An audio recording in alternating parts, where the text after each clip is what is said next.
When I'm coaching business people in presentation skills, one of the biggest points I want to get across is the importance of preparation. Now this can too easily seem all a bit boring, nagging thing to be banging you on about. So it's in this area that I particularly look for examples outside the business world for inspiration. And one of the best examples of preparation I've ever come across was what Queen did to prepare for the performance of their lives at Live Aid in 1985, when Bob Geldof and everybody ever since has really been saying that actually Queen were the best band of the day without any doubt at all. Now, most of the bands focused on delivery. They thought, well, you know, we're already a great live act, we played Wembley before, we'll do our usual thing. Well, some of them struggled, you know, Led Zeppelin, we didn't have time for a sound check. Some of them busted it. Bob Dylan, to disastrous effect. But Queen, absolute best band of the day. How did they achieve that?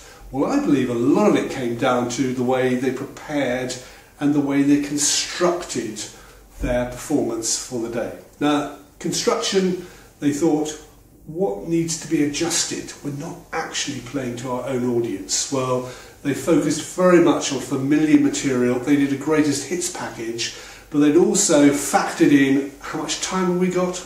20 minutes, not very long. We're going to have to compress our hits into a compilation to have maximum impact. They know that firsts and lasts are most important. That's what the audience remembers. So they plan to build up to a big sing-along, We Are the Champions finale. And finally, they had a very, very clear objective for the day. They said to themselves, we are going to steal the show. So, construction, very carefully planned, but it was only more recently that I learned what they did in terms of preparation. In fact, it was when I got to know Lesley-Ann Jones, who wrote a fantastic book, Freddie Mercury, the definitive biography. And she's got a new version just come out, completely updated, ready for the film next year. And she goes into some detail in the book explaining what Queen did to prepare for that big day at Live Aid. And well, rather than tell you, I'm going to go and find Lesley-Ann herself, and she can tell us all about it. So, here's Lesley-Ann Jones, the author of Freddie Mercury, the definitive biography, and I found her in the Ivy Club. Now, Lesley-Ann, can you tell me, what did Queen do to actually prepare for that big day of theirs at Live Aid? It was very interesting how Queen were prepared when most of the other bands weren't actually. They were in the middle of a world tour, they were on the works tour I should say, during 1984, leading through 1985. So they were very tight and rehearsed as a band to begin with. What they did differently from virtually everybody else was that they actually hired a theatre, the Shaw Theatre in London, for a week, and they rehearsed even more. So they were as prepared as it was possible to be when they finally got to the day of Live Aid in July 1985. Not only that, but they took on board Bob Geldof's brief completely to the letter, which is that this is a global jukebox, and I basically want you greatest hits. That's not your audience out there. I want to know, I want to hear the songs that the audience will know.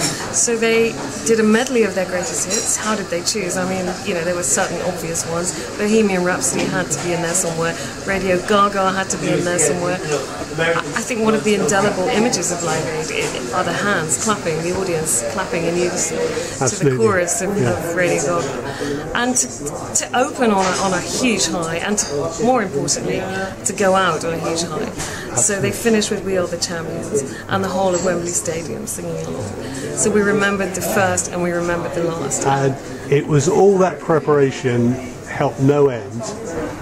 Whereas I seem to remember Dire Straits saying, well, they were next door. We were next door, so we just wandered over the car park. So, with their guitars in hand. Yeah, yeah. And Francis Rossi said afterwards, do you remember Status Quo opened the show? Yeah, yeah. And he said afterwards, actually, we didn't rehearse and we were terrible. But we didn't really take it seriously. We just wandered out there on the day. So, thank you for that. Now, I think everybody remembers where they were on the day of Live Aid. I was at my mother-in-law's house. Where were you on that day? On the day of Live Aid, I was backstage. I'd gone to... At Live Aid? At Live Aid, Oh, at Wembley Stadium. I'd stayed the night before with John Entwistle, the bass player of The Who, and his girlfriend Maxine, and we travelled together in John's Rolls-Royce convertible, sprayed Harrods carrier bag green, with the Irish Wolfhound in the back. I was in the back with the dog. We showed up to Wembley. We were all backstage.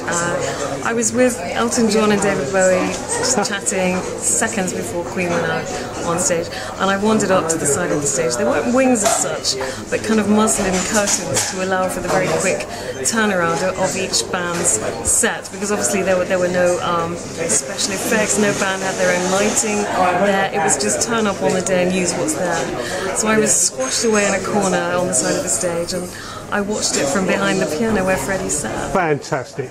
Lesley-Ann Jones, author of Freddie Mercury, the definitive biography. There we have it. Let's just have a look at the book. Thank you very much indeed. Thank you, Nick.